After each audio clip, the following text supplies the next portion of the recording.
കാശ്മീർ പെഹൽഗാമിൽ നടന്ന തീവ്രാക്രമണത്തിന്റെ ഒരു പ്രത്യാഘാതമായി നമ്മുടെ ഇന്ത്യൻ സർക്കാർ തീവ്രവാദ ഗ്രൂപ്പിന്റെ ഉറവിടമായ പാകിസ്ഥാനെ മുൾമുനയിൽ നിർത്താനുള്ള തീരുമാനത്തിലാണ്. അവരുടെ പ്രധാന കുടിവെള്ള പദ്ധതിയായ സിന്ധു നദിയുടെ കരാർ റദ്ദാക്കാനും നമ്മുടെ കേന്ദ്ര സർക്കാർ തീരുമാനിച്ചിട്ടുണ്ട്. അതിലൂടെ പാകിസ്ഥാൻ വറ്റുവരളുകയും അവരുടെ കൃഷികൾ മുഴുവൻ നശിക്കുകയും കുടിവെള്ളക്ഷാമം അനുഭവപ്പെടുകയും പ്രധാനമായും കറാച്ചി ലാഹോർ പ്രദേശങ്ങളിലാണ് ഇത് അനുഭവപ്പെടുക.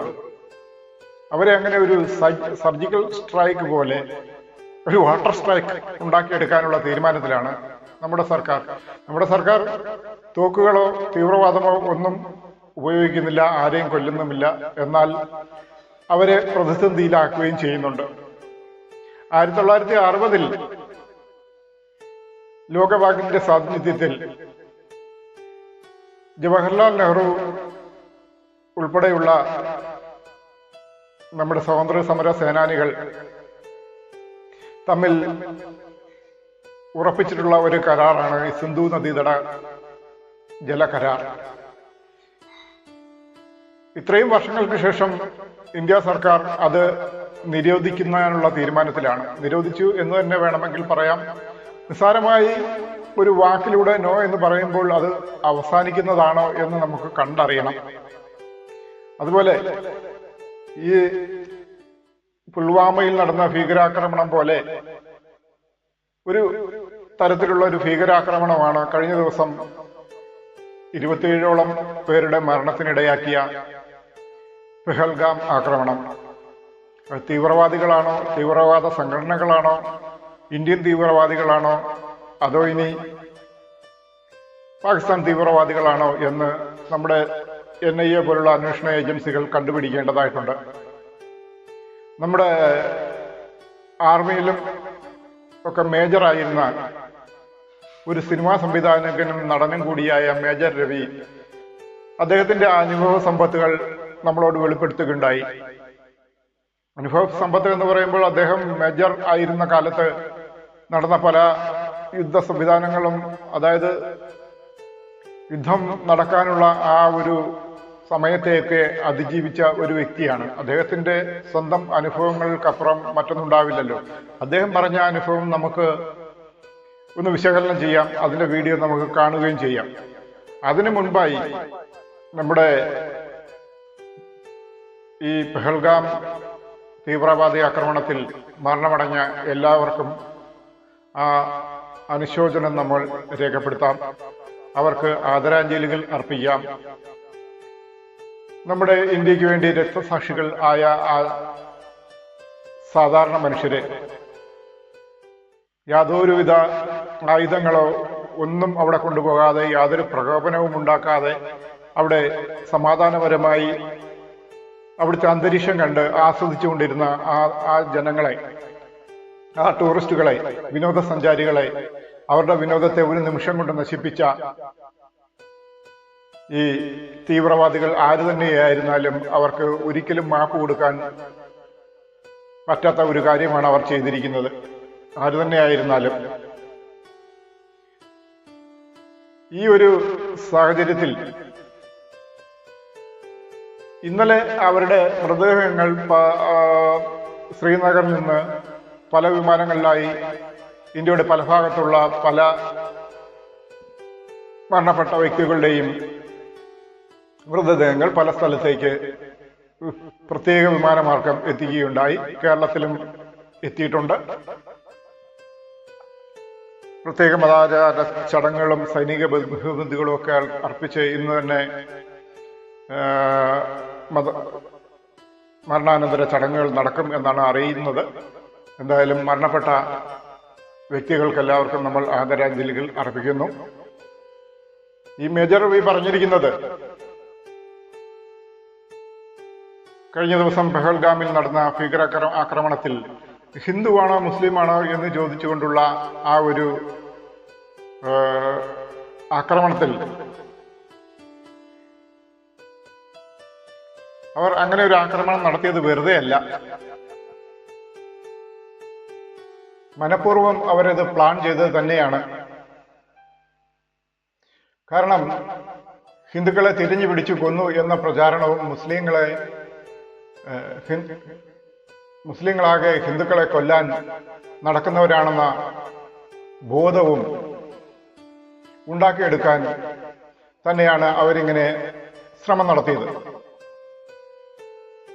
അതിന്റെ അടിസ്ഥാനത്തിൽ ജനങ്ങൾ ഇങ്ങനെ രണ്ട് ചേരിയിൽ തിരിയാനും ജാതീയമായ ഒരു വേർതിരിവ് ഉണ്ടാവാനും തുടങ്ങിയാൽ അവരുടെ പണി വളരെ എളുപ്പമായി. ഇരുവിഭാഗങ്ങളും തമ്മിലുള്ള ഒരു അന്യതാബോധം വളർത്തിയെടുക്കുക എന്നുള്ളത് തന്നെയാണ് അവരുടെ പ്രധാനമായ ആവശ്യവും. ഈ തീവ്രവാദികളുടെ തന്ത്രം ഏറ്റുപിടിച്ച് രാജ്യത്ത് കമ്മ്യൂണൽ വയലൻസ് സൃഷ്ടിക്കാനുള്ള ഒരു സാധ്യത ആരും തള്ളിക്കളയരുത്, ആരും അത് ചെയ്യുകയുമരുത്. അതാണ് മേജർ രവി പ്രധാനമായും പറഞ്ഞത്.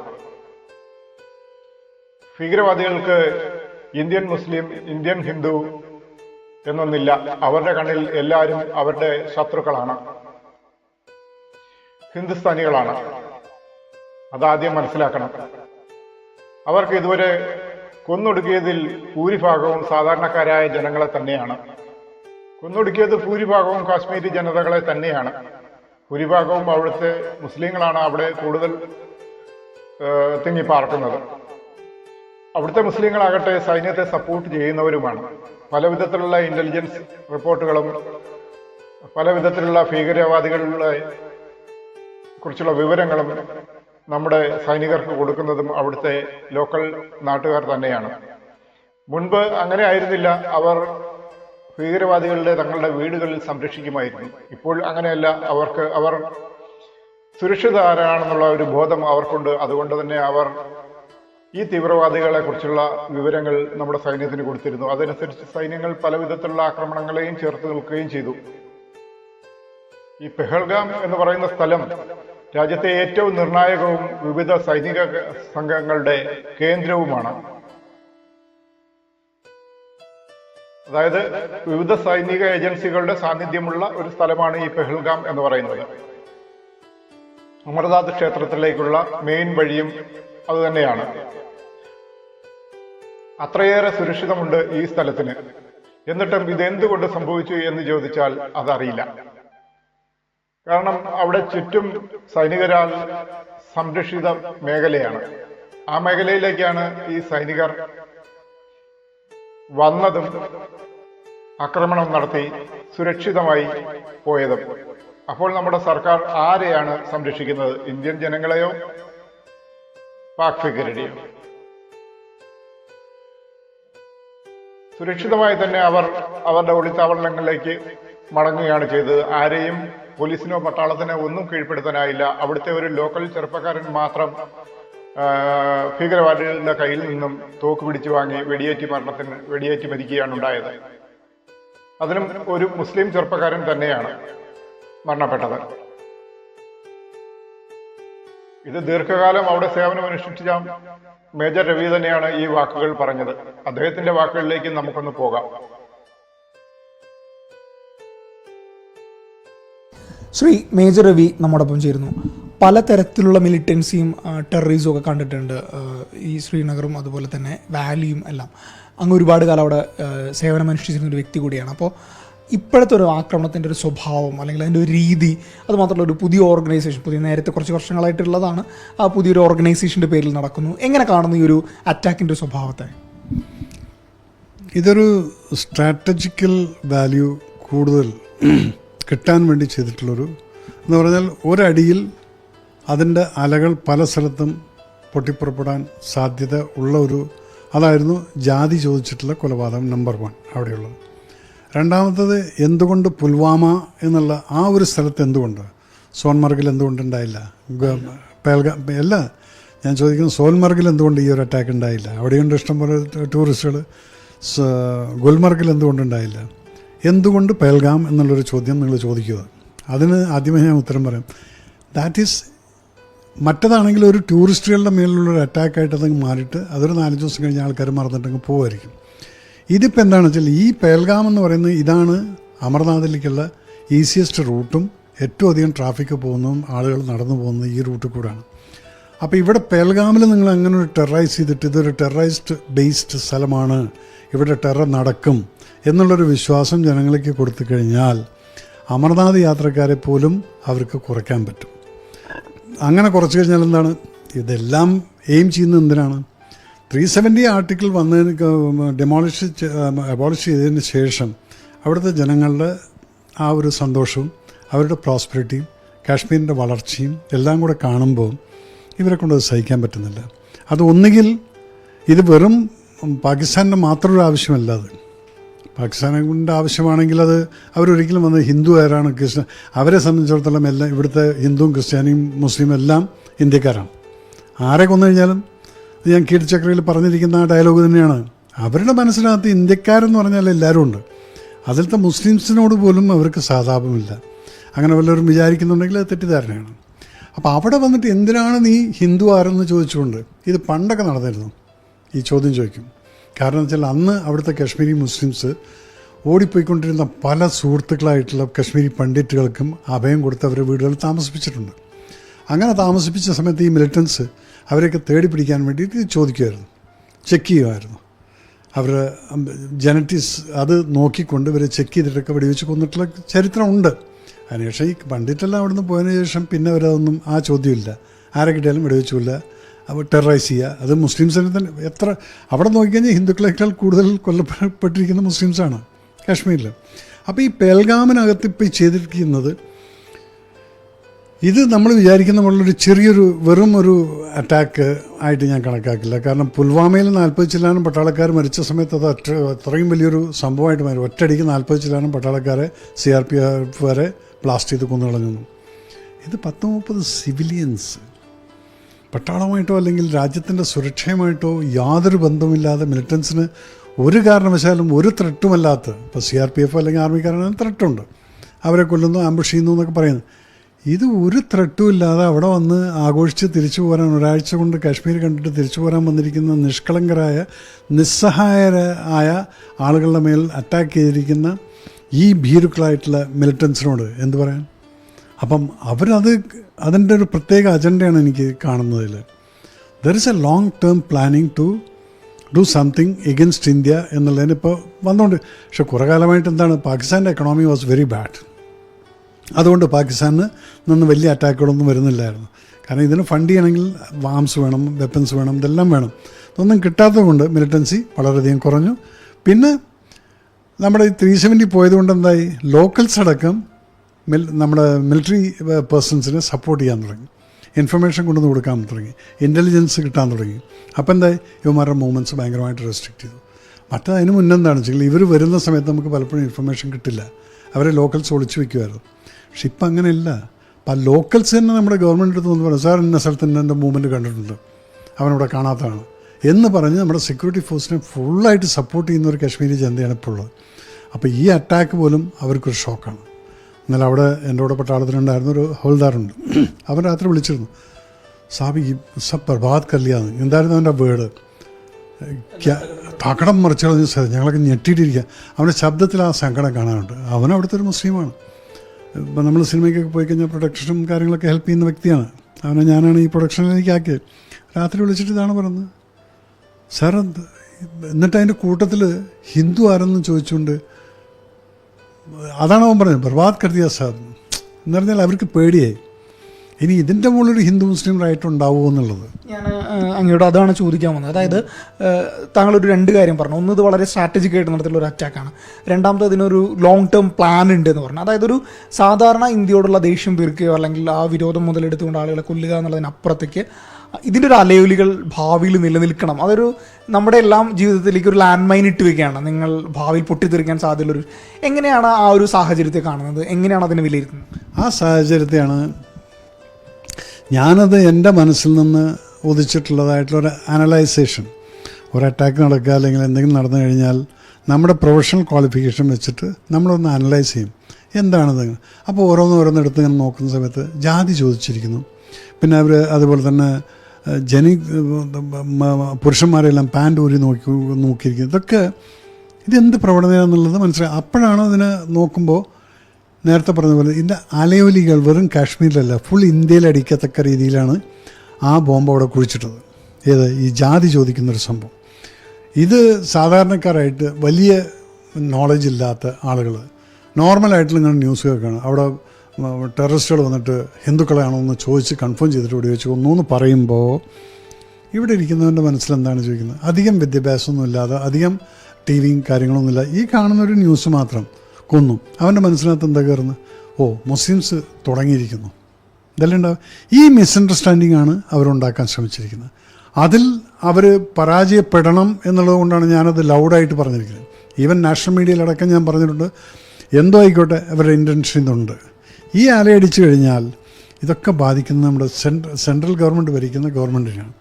എവിടെ ഒരു കലാപം ഉണ്ടായാലും കുറ്റവും തെറ്റും തെറ്റിദ്ധാരണയും എല്ലാം, അതുപോലെ തന്നെ ജീവൻ ഹാനി, പണനഷ്ടം, ഇതെല്ലാം വരുന്നത് പ്രോസ്പെരിറ്റി കണ്ടുകൊണ്ടിരിക്കുന്ന ഒരു രാജ്യത്തിന് ഇതുപോലുള്ള സംഭവങ്ങളെ കഴിയുന്നതും അവോയ്ഡ് ചെയ്യാണ് വേണ്ടത്.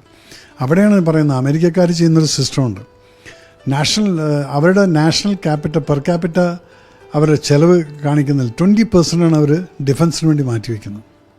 അത് എന്ത് തന്നെയായാലും അത് ഈവൻ സിവിൽ സെക്യൂരിറ്റിക്ക് അടക്കം കൊടുക്കുന്നതിൽ ഒരു ഹ്യൂജ് എമൗണ്ട് അവിടെ കൊടുക്കുന്നു. കാരണം national security is the utmost prime priority എന്നുള്ളതാണ് അവർ പറയുന്നത്. അവിടെയാണ് അതിനെ തകർക്കാനാണ് ഇവന്മാർ നോക്കുന്നത്. അതിവിടെ തകർത്ത് കഴിഞ്ഞാൽ ഡെഫിനറ്റായിട്ടും ഈ അൺറസ്റ്റ് ഇപ്പോൾ ബംഗാളിലവിടെ നടക്കുന്നുണ്ട്. എത്ര ജനങ്ങൾ മരിച്ചു പോകുന്നുണ്ട്. അവിടെ നിങ്ങൾ ജാതിയാക്കി, മതമാക്കി, പാർട്ടിയാക്കി, ഇതെല്ലാം കൂടെ ആയി. പക്ഷെ അവിടെ സെൻറ്ററിൽ നിന്ന് ഒരു അടി വന്നപ്പം എല്ലാം ഒതുങ്ങി. അപ്പോൾ അടിയിലും ഇതൊരു ഒടിയില്ല മോനെ. ഇന്ന് ഇപ്പോൾ ഈ ചെയ്തിരിക്കുന്ന പാകിസ്ഥാന് കൊടുക്കേണ്ടതും അവിടെ ഇരിക്കുന്ന ആ 2-3 ടോപ്പിലിരിക്കുന്ന നമ്മുടെ ഭരണാധികാരികൾ, പ്രൈം മിനിസ്റ്ററും ഹോം മിനിസ്റ്ററും ഡിഫൻസ് മിനിസ്റ്ററും കൂടി ഇരുന്നിട്ടിപ്പം തീരുമാനം എടുത്തു കഴിഞ്ഞിട്ട് ഇതിൻ്റെ അടി തിരിച്ചടി ശരിക്ക് കൊടുക്കേണ്ടത് എങ്ങനെയാണെന്ന് വെച്ചാൽ പിന്നെ അവിടെ അങ്ങനൊരു സംഭവം അവിടെ ഉണ്ടാവാൻ പാടില്ല. ആ സ്ഥലമോ അല്ലെങ്കിൽ ഇവരുടെ ട്രെയിനിങ് ക്യാമ്പുകളോ ഇതൊന്നും ഇല്ലാത്ത രീതിയിൽ അങ്ങ് ചെയ്യണം. അല്ല പറയാം, 4 ദിവസം മുന്നേ ഇവരവിടെ പ്ലാൻ ചെയ്തിട്ടുള്ളൊരു പ്രസംഗം നടത്തിയിട്ടുള്ള എൻ്റെ വീഡിയോ ഇപ്പോൾ ഇറങ്ങിയിട്ടുണ്ട്. അവൻ പറഞ്ഞിരിക്കുന്നത് ഹിന്ദുസ് എന്ന് അവൻ പറഞ്ഞിട്ടുണ്ടത്, ഹിന്ദു നാംദാരിയോക്കോ ഖതം കർണാ ഹൈ എന്ന്.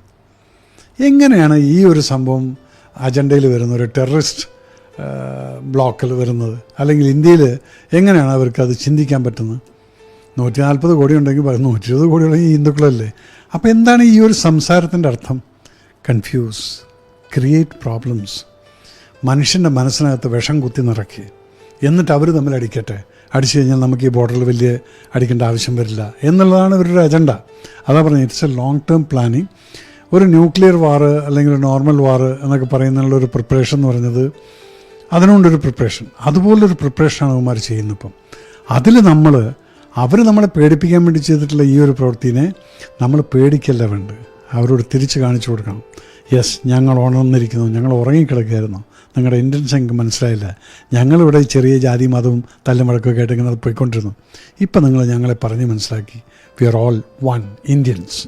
അതിലൊരു പ്രധാനപ്പെട്ട കാര്യം വെച്ച് കഴിഞ്ഞാൽ താങ്കൾ പറഞ്ഞ പോലെ തന്നെ ഇപ്പോൾ ഒരുപക്ഷെ ന്യൂക്ലിയർ വെപ്പണേക്കാൾ ഭയങ്കര ഡേഞ്ചറസ് ആണ് ഈ പറഞ്ഞ റിലീജിയസ് ഡിവിഷൻ ഉണ്ടാക്കുന്ന തരത്തിലേക്കുള്ള ഒരു ആയുധം പ്രയോഗിക്കുക എന്നുള്ളത്. അപ്പോൾ നമ്മൾ വളരെ ക്രിട്ടിക്കലായിട്ടും വളരെ സെൻസിബിളായിട്ടും ഈ വിഷയം കൈകാര്യം ചെയ്യേണ്ടതാണ്. അപ്പോൾ അങ്ങയുടെ ഒരു എക്സ്പീരിയൻസ് വെച്ചിട്ട് താങ്കൾ നേരത്തെ കശ്മീരിലൊക്കെ ഉണ്ടായിട്ടുണ്ട്, മിലിറ്റൻസിനെ അവിടുത്തുകാരെ സപ്പോർട്ടോട് കൂടിയിട്ട് പറയുന്നത് നേരിടാൻ ശ്രമിച്ചിട്ടുള്ളവരാണ്. അപ്പോൾ എങ്ങനെയായിരിക്കണം നമ്മൾ ഇതിനെ നേരിടേണ്ടത്? ഒരു ചോദ്യം. രണ്ടാമത്തത്, നമ്മളൊരു വീണ്ടും ഒരു സർജിക്കൽ സ്ട്രൈക്ക് ഉൾപ്പെടെയുള്ള നീക്കങ്ങൾ പ്രതീക്ഷിക്കുന്നുണ്ടോ?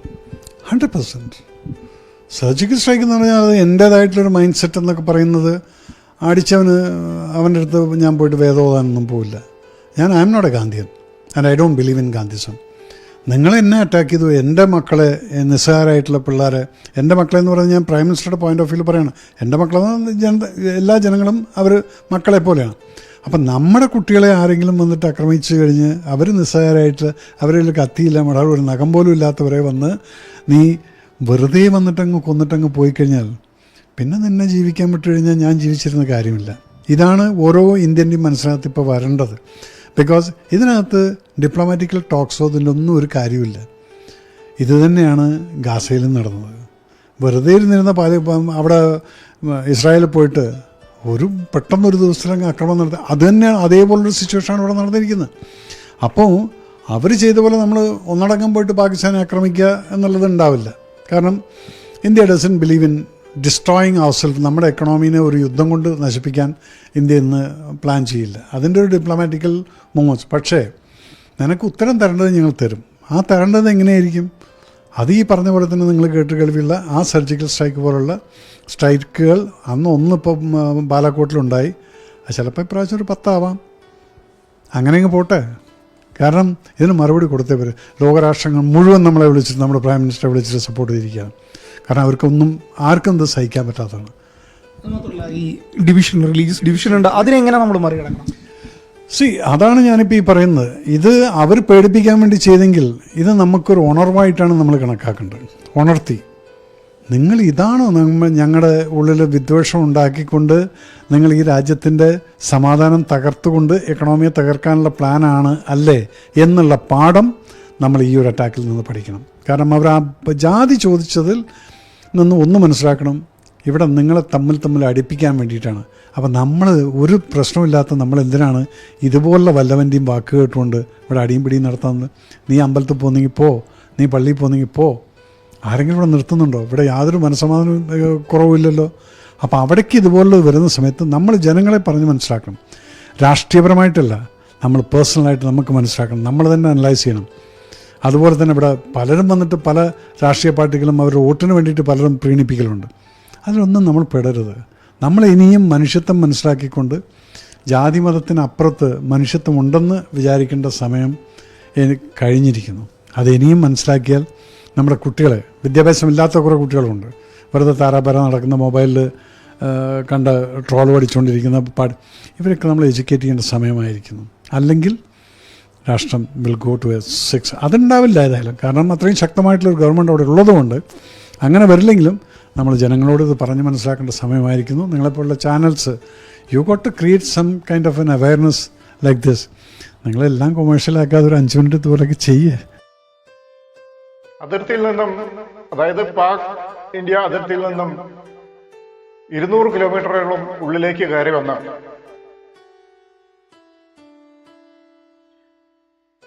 ദൂരെയുള്ള പെഹൽഗാമിലേക്ക് വന്ന് കാശ്മീർ ആർട്ടിക്കിൾ 370 പാസ്സാക്കിയതിനെതിരായി രൂപം കണ്ടു എന്ന് പറയപ്പെടുന്ന ഈ സംഘടന 370 പാസ്സാക്കിയതിലോ കാശ്മീരുമായി രാജ്യം ഭരിക്കുന്നതിനോ ഒരു സംബന്ധവുമില്ലാത്ത പാവം ടൂറിസ്റ്റുകളെ മതം ചോദിച്ച് പോയിന്റ് ബ്ലാങ്കിൽ നിർത്തി വെടിവെച്ച് കൊന്ന് സുരക്ഷിതമായി അവർ രക്ഷപ്പെട്ടുകളയാണ് ഉണ്ടായത്.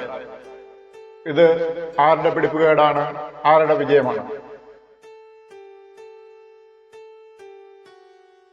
മുൻപ് പുൽവാമയിൽ നമ്മുടെ 40 ധീരന്മാരായ സൈനികരെ വെടിവെച്ച് കൊന്നതിന് ആ പ്രശ്നത്തിലും ഒരു ഭീകരവാദിയെ പോലും പിടിക്കുവാൻ നമ്മുടെ സൈനികർക്ക് കഴിഞ്ഞില്ല. പിടികൂടുവാൻ കഴിഞ്ഞില്ല എന്നല്ല, ജീവനോടെ പിടികൂടുവാൻ കഴിഞ്ഞില്ല ഒരാൾ.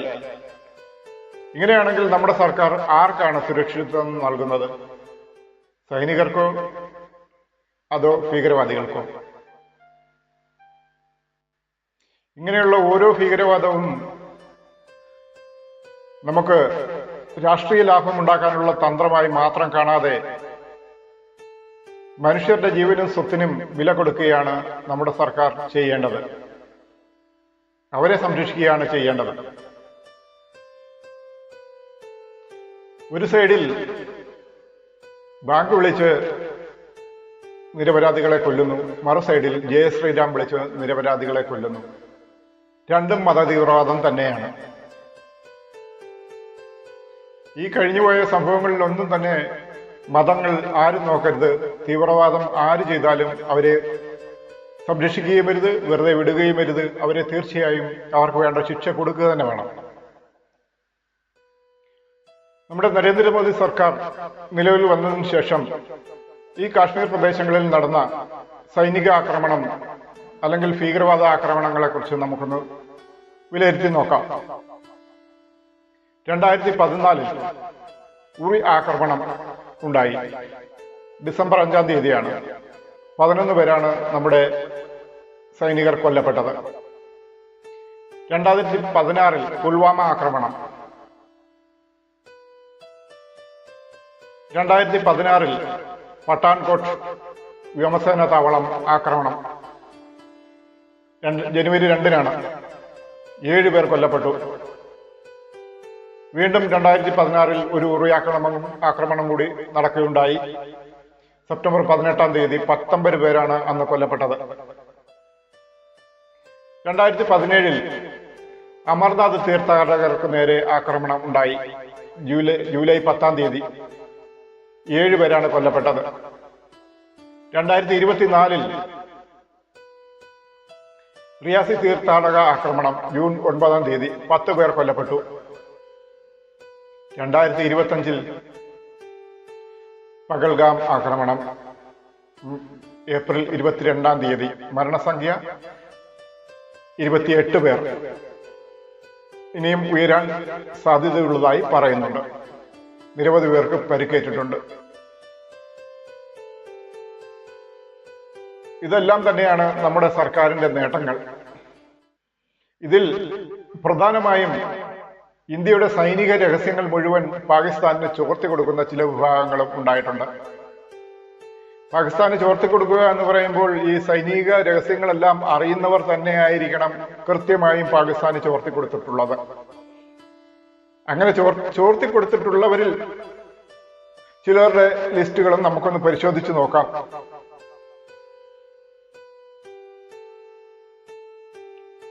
സജൽ കപൂർ, അരോഹിത് അലോക്, അദിതി ആരോൺ, അദിതി അഗർവാൾ, അനാമിക ശർമ്മ, ദിവ്യ ചന്ദ്രൻ റോയ്, സ്നേഹ ശർമ്മ, പൂജ രഞ്ജൻ, നിശാന്ത് അഗർവാൾ, നന്ദലാൽ മഹാരാജ്, പ്രദീപ് കുരുൾക്കാർ, ബോധ്രാജ്, ലാവ് ശങ്കർ മഹേശ്വരി, രാജ ജയചന്ദ്ര, അംബികുമാർ,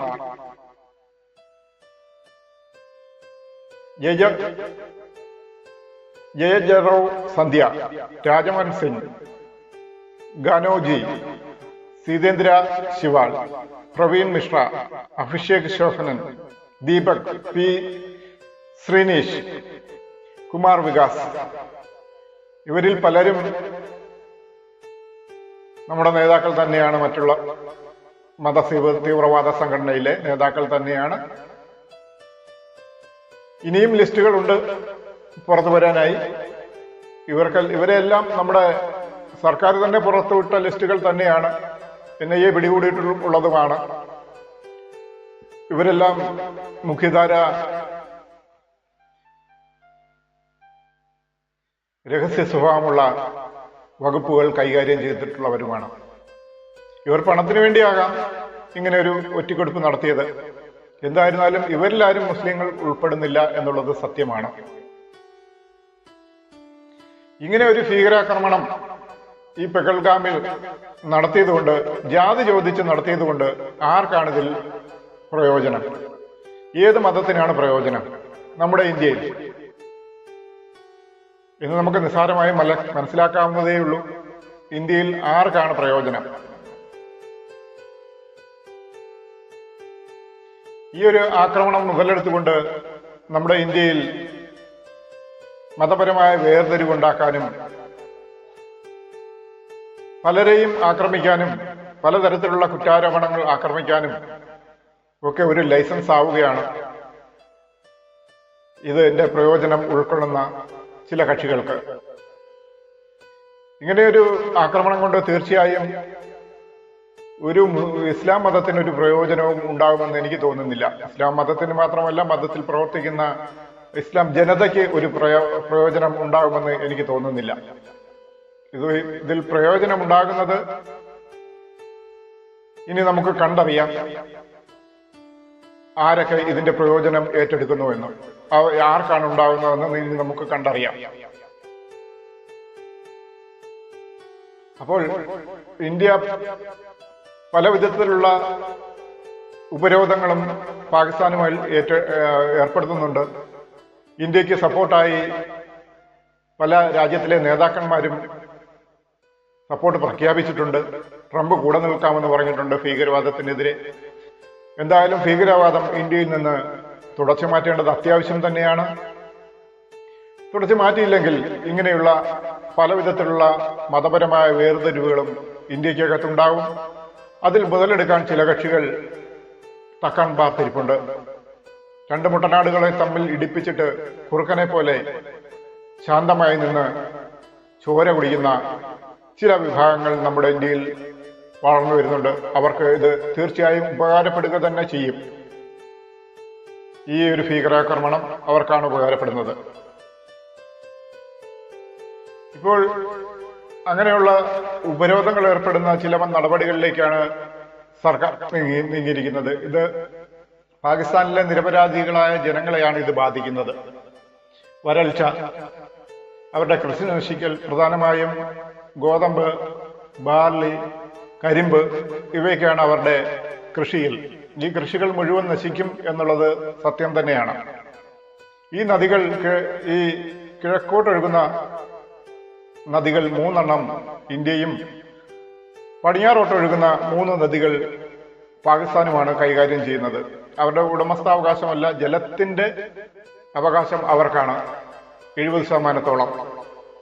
അതിലുൾപ്പെടുന്നതാണ് ഈ സിന്ധു നദിയും. ഈ സിന്ധു നദി കരാറ് 1960 നിലവിൽ വന്നതാണ്. അത് ഇപ്പോൾ ലംഘിക്കാൻ പറ്റുമോ എന്നുള്ളത് നമുക്ക് കണ്ടറിയാം. നിസ്സാരം നമ്മുടെ കർണാടകത്തിൽ നിന്ന് തമിഴ്നാട്ടിലേക്ക് ഒഴുകുന്ന കാവേരി നദി തന്നെ എന്ത് പ്രശ്നമുണ്ടാക്കി എന്നുള്ളത് നമ്മൾ കേരളത്തിലുള്ളവർ കണ്ടതാണ്. അതുപോലുള്ള പ്രശ്നങ്ങൾ ഇനി 2 രാജ്യങ്ങൾ തമ്മിൽ ഉണ്ടാകുമോ, ആ പ്രശ്നം വളരെ വലുതാകുമോ, മറ്റു രാജ്യങ്ങളിലേക്ക് വ്യാപിക്കുമോ എന്നൊക്കെ നമ്മൾ കണ്ടു തന്നെ അറിയണം. പാകിസ്ഥാനിലുണ്ടാകുന്ന വിലവർദ്ധനവ് നമ്മുടെ ഇന്ത്യയും ബാധിക്കുമോ? എന്തായാലും അവിടെ ഭക്ഷ്യക്ഷാമം ഉണ്ടായാൽ തീർച്ചയായും വിലവർദ്ധനവിന് ഒരു കാരണമായി തന്നെ മാറും. ഈ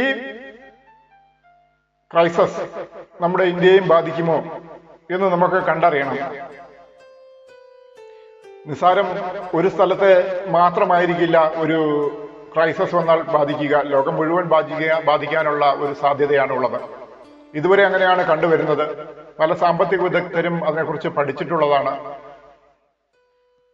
ഇതിനു മുൻപ് തന്നെ ഈ കരാർ പാകിസ്ഥാനും ഇന്ത്യയുമായിട്ടുള്ള യുദ്ധങ്ങൾ നടന്നപ്പോൾ ലംഘിക്കാമായിരുന്നു, അല്ലെങ്കിൽ ഉപരോധം ഏർപ്പെടുത്താമായിരുന്നു, ഈ കരാർ മരവിപ്പിക്കാമായിരുന്നു. പക്ഷേ ഇതൊന്നും ഇന്ത്യ ഇതുവരെ ചെയ്യാതിരുന്നത് എന്തുകൊണ്ടാണ്?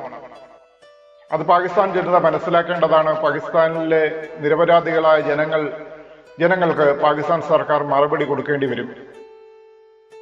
അതുപോലെ നമ്മുടെ ഇന്ത്യയും ഈ ചെയ്യുന്നത് നീതിയാണോ എന്ന് മനസ്സിലാക്കേണ്ടതാണ്. ഈ ഭീകരാക്രമണം ഇന്ത്യക്കകത്തു നിന്നുണ്ടായതാണോ, കള്ളം കപ്പലിൽ തന്നെയാണോ, അല്ലെങ്കിൽ ഇത്രയും സുരക്ഷിതമായ ഒരു സ്ഥലത്ത് എങ്ങനെ ഈ ഭീകരർ കടന്നു വന്നു? അതിന് ആർക്കൊക്കെ സപ്പോർട്ടുണ്ട്? അവർ എങ്ങനെയാണ് ഇത്രയും സുരക്ഷിതമായി രക്ഷപ്പെട്ടത്? അതിൽ ആരുടെ സപ്പോർട്ടുണ്ട്? ആരെയാണ് സർക്കാർ സംരക്ഷിക്കാൻ ശ്രമിച്ചത്? ഇതിന്റെ ഫലം ആർക്കാണ് കിട്ടുക എന്നുള്ളതൊക്കെ കൃത്യമായി നമ്മുടെ അന്വേഷണ സംഘം അന്വേഷിച്ച് മുന്നോട്ട് കൊണ്ടുവരേണ്ടതുണ്ട്. കൃത്യമായ അന്വേഷണം ഇതിൽ നടക്കേണ്ടതുണ്ട്. പ്രത്യേകമായി ഒരു മതത്തെ മാത്രം എടുത്തു പറയുക സാധ്യമല്ല. അവർ മതം ചോദിച്ചു എന്ന് പറയുന്നത് ഇന്ത്യയിൽ മതസ്പർദ്ധ കൂടുതൽ ഉണ്ടാക്കാൻ വേണ്ടി മാത്രമാണ്. ഇന്ത്യയിൽ സമാധാനപരമായി ജീവിക്കുന്ന ജനങ്ങളെ ഭിന്നിപ്പിക്കുക, അവിടെ ഒരു വർഗീയമായ ചേരിതിരിവ് ഉണ്ടാക്കിയെങ്കിൽ മാത്രമേ പലർക്കും ഇതിൽ നിന്ന് പ്രയോജനങ്ങൾ ഉണ്ടാവുകയുള്ളൂ. അതിന്റെ പ്രയോജനം തീർച്ചയായും അവർക്ക് ഉൾക്കൊള്ളാൻ കഴിയും. അവരതിന്റെ ലാഭം കൊയ്യുക തന്നെ ചെയ്യും. അപ്പോൾ നമ്മൾക്ക് ഈ സിന്ധു നദിയുടെ ജലത്തിന്റെ ആ കരാർ വെച്ചത് എങ്ങനെയാണ് എന്ന് നമുക്കൊന്ന് പരിശോധിക്കാം. ഈ വീഡിയോ ഒന്ന് കണ്ടു നോക്കാം.